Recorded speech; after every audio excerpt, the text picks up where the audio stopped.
Okay. Well, we might as well get started, I guess. Welcome to the Matt Money Show. I'm your host, Matt Cervoni, CPA who likes to talk, and I'm here to provide clear steps to help take control of your personal and business finances. If you have questions, let us know. Go to @the_Matt_Money_Show on Instagram, leave a comment or send a DM. You can also leave a comment on YouTube if you have a question. It'll be public, of course, but we will get to any questions that get posted on the page. And I think we actually have at least one banked. So we'll start to get to those in the episodes. If I have time today, I might try to pop in and see. I'll answer it live. If not, we'll definitely be either dedicating a full episode to the question, maybe if they're more complex, or we'll just try to add them in each episode.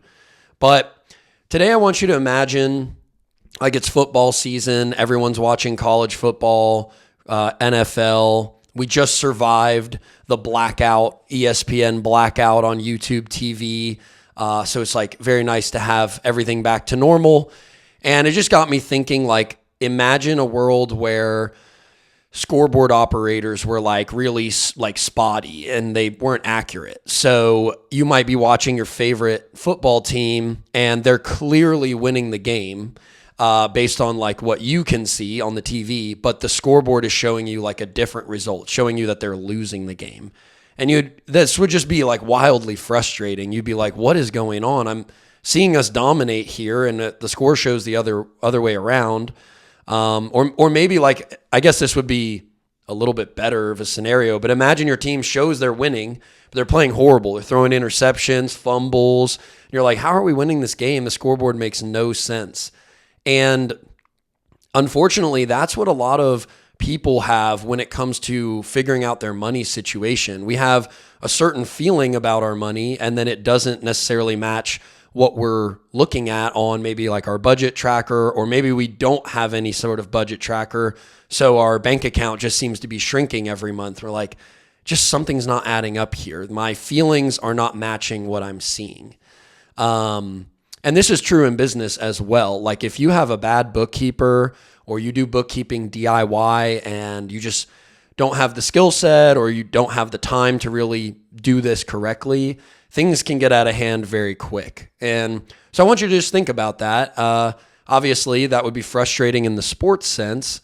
And in our personal lives, this happens all the time because most people, we either don't have the resources to track our money well, or we don't have a system that allows for it to be done in a timely manner. I understand not everyone's an accountant. So how do I do this in a way that maybe it takes me 10 minutes a month, but I get a ton of value out of those 10 minutes and clarity into my numbers?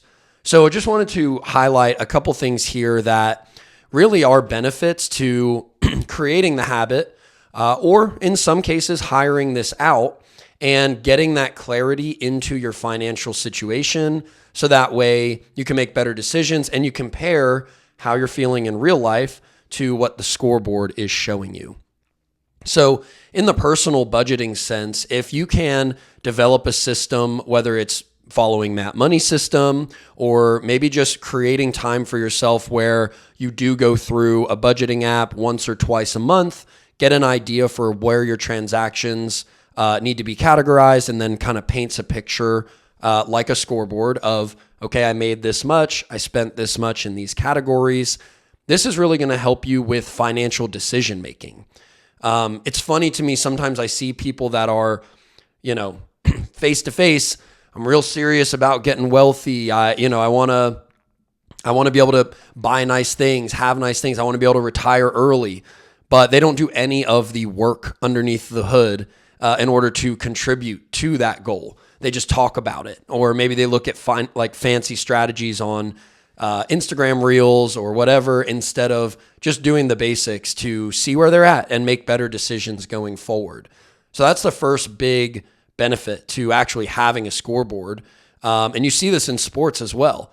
If there's 1 minute left on the clock, my decision making might be different than if there's 3 quarters left in the game. And so similarly in personal finance, if we know where we stand situationally, we can make better decisions based on the results that we're seeing. The next one is engagement. So I always recommend people make it where they can have some sort of a reward paired up with their habit of tracking their personal financial information. So an easy one is doing your personal budget meeting at a coffee shop or at a brewery, or something that really motivates you to where you go, okay, I'm going to have to spend 10 minutes, this day looking at my personal financial situation, making sure things are on track, getting my scoreboard right. But I'm going to pair that up with a treat at a coffee shop or whatever that may be. Something that motivates you. I'm going to hit the games tonight. I'm going to, I don't know, what are some things that people like to do? Why am I blanking? Heck, even buying yourself something. Like if shopping is a motivator for you, then maybe create a goal, and this increases engagement with your personal financial situation where you go, okay, I'm going to review my numbers on the 15th and on the last day of each month. And as a reward for that, part of my budget is going to be, I go to Target and I've got $100 to blow. And there's a lot of different ways to do this, but it's sort of like an atomic habits point where it's like, you need to make it easy to do and simple enough. So you need a system, and then you also need to make it motivating. So what kind of reward am I going to get for doing this exercise? And maybe that keeps you on track for long enough to where it sort of just becomes part of who you are. So in the personal sense, decision-making and engagement are huge for just tracking and having a personal financial scoreboard. Now, I will talk to the business owners out there because there's some really important things to know as well. First and foremost being, if your bookkeeping is a mess, this is going to cost you more money in tax time. So whether you're using TurboTax or an actual CPA or accountant, they are going to have a very hard time understanding what is actually a legitimate deduction for your business if your bookkeeping is all over the place.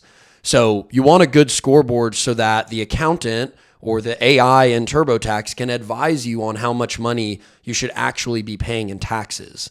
As a CPA, the amount of people I see overpay on their taxes, not because of fancy strategies. You really don't need that off the top. What you need is good, accurate tracking of your deductions. That's step one. That's the easiest thing you can do to save money on taxes. Fancy strategies and things, to be honest, mostly applies to the ultra high earners and ultra rich. And the reason it applies to those people is because it's usually in an incentive-based system. Hey, we're going to have you deploy capital here, and in exchange, you're going to get a little bit of a tax break. So I wouldn't focus too hard on strategies you hear about on Reels or even on certain podcasts. I would really focus on get a scoreboard for your business. That's step one. And just from that, you're going to save a lot of money on taxes. The second big thing is loan approval. If you're self-employed, it is not as simple as just submitting your paychecks and your prior year tax return and you get a certain mortgage rate on your loan. They want to know how the business is doing, because if that is a significant portion of your earnings, they want to know that you can sustain it to pay back the loan. Again, as a business owner, I know this very well. I've bought multiple houses, and it is not easy when you're a business owner to get approved for things like a mortgage, or even if you needed a business loan for one reason or another. So you've got to have this stuff in line. You've got to have a scoreboard, not just for your own decision-making and engagement, but again, for the bank to decide whether you're worthy or not of getting a loan, because they want to know that you're going to be able to pay it back. And then the last one, I won't spend a lot of time explaining this one, but if you are in the startup world and you're hoping to sell your business one day, or if you're in real estate and you're hoping to sell the property that you own, well, that buyer is going to want to know, has this been a successful property? Is this a successful business? Why would I want to buy this? And part of that buyer's decision, if they're a smart buyer, is they're going to go, show me the results. Show me the scoreboard. Is this a good business? Is this a good property?